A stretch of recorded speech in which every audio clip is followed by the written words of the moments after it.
Bonsoir, bienvenue au téléjournal.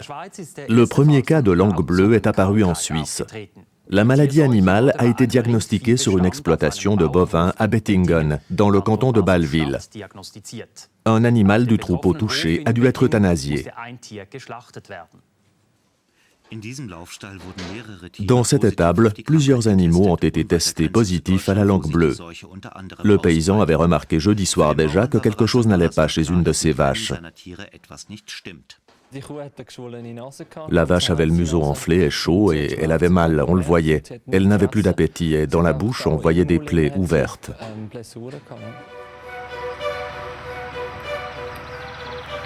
Christian Griot est directeur de l'Institut de virologie et d'immunoprophylaxie, qui est entre autres responsable de l'homologation des vaccins contre la langue bleue. L'avancée massive de la langue bleue en 2007 a poussé les pays européens, dont la Suisse, à lancer une vaste campagne de vaccination. Tous les bovins et les moutons doivent être vaccinés contre cette maladie. Nous devons nous faire à l'idée qu'une vaccination sera nécessaire les prochaines années.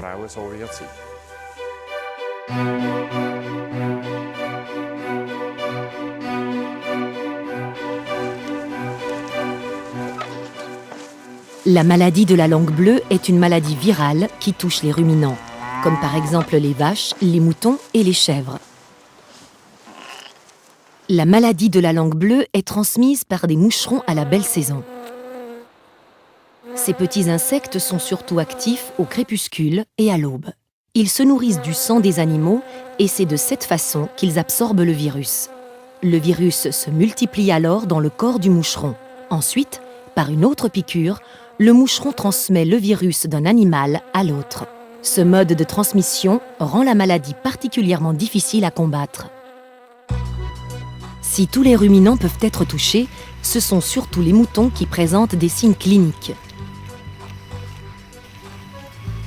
Les symptômes sont sévères et jusqu'à un tiers du troupeau peut mourir. Par contre, chez les bovins et encore plus chez les chèvres, la maladie peut passer inaperçue. Mais ces animaux deviennent des réservoirs à virus et représentent ainsi un danger pour leurs congénères. Le virus de la langue bleue est originaire d'Afrique. Depuis plusieurs années, il se déplace vers le nord.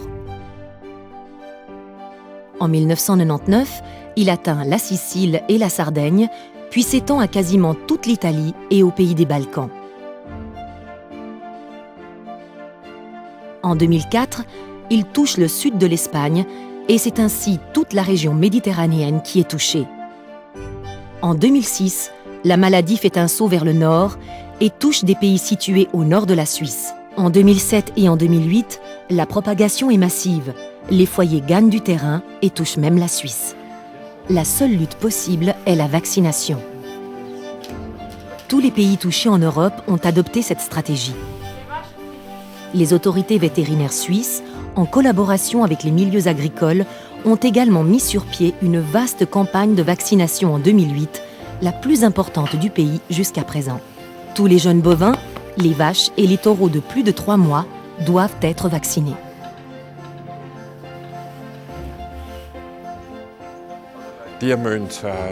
Les animaux doivent être vaccinés 2 fois, à intervalles de 21 à 28 jours. Nous devons procéder ainsi afin d'obtenir une immunité complète après la 2e vaccination. Cela est valable pour tous les bovins, veaux, génisses, vaches, taureaux. C'est seulement après la 2e injection que la protection vaccinale est complète. Les animaux ne devraient donc pas être déplacés entre la 1re et la 2e injection. Un rappel du vaccin est nécessaire chaque année.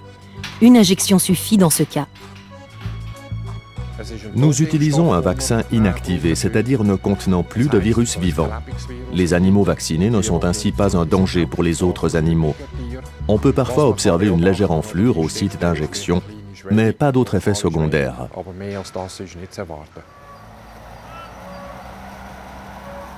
Les moutons de plus de 3 mois doivent aussi être vaccinés.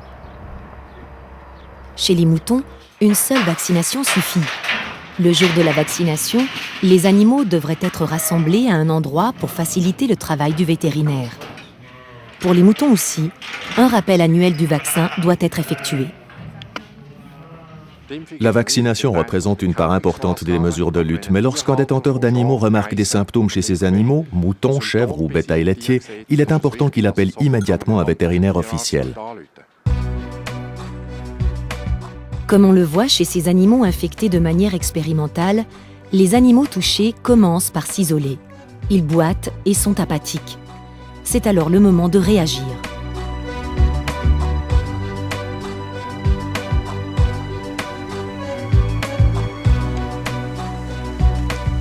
Andreas Tschur a l'habitude d'examiner les animaux.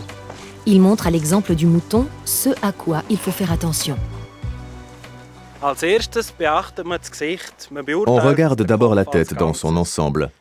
Il faut être attentif aux œdèmes autour du museau.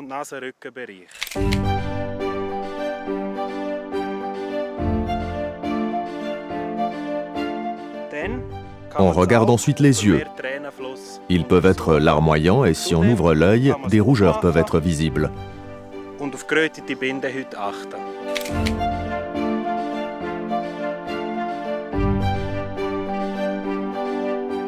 On passe ensuite au mufle, où l'on peut observer un écoulement nasal et des lésions de la muqueuse.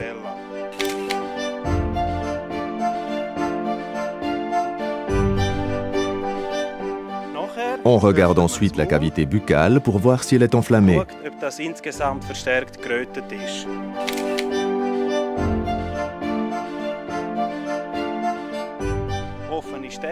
Des lésions peuvent également être présentes et dans les cas extrêmes, la langue est cyanosée, c'est-à-dire d'une couleur bleuâtre, d'où le nom de la maladie.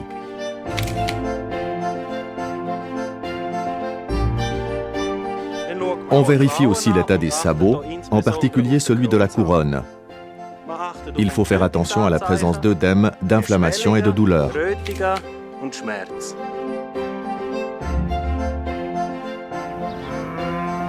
Les bovins aussi peuvent être piqués par les moucherons et infectés par le virus. Souvent, l'infection passe inaperçue, mais si des symptômes apparaissent, ils sont alors similaires à ceux de la fièvre afteuse. Chez les bovins, les symptômes de la langue bleue ressemblent à ceux des moutons. Je vais vous montrer sur cette vache à quoi il faut faire attention. On regarde si les yeux sont larmoyants et s'ils sont rougis.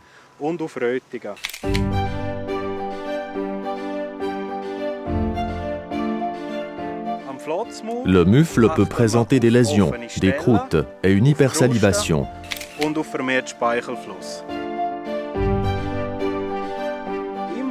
La cavité buccale est enflammée. Des lésions peuvent apparaître.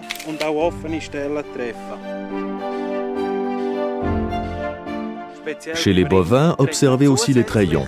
Ils peuvent présenter des lésions et des croûtes.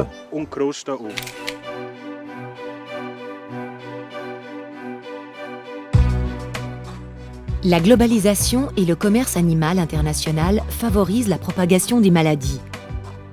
C'est la raison pour laquelle il est nécessaire de faire attester, lors de l'importation de ruminants, que les animaux ont été examinés à l'égard de la maladie de la langue bleue ou qu'ils ont été vaccinés. Cela crée un climat de confiance nécessaire à de bonnes relations commerciales.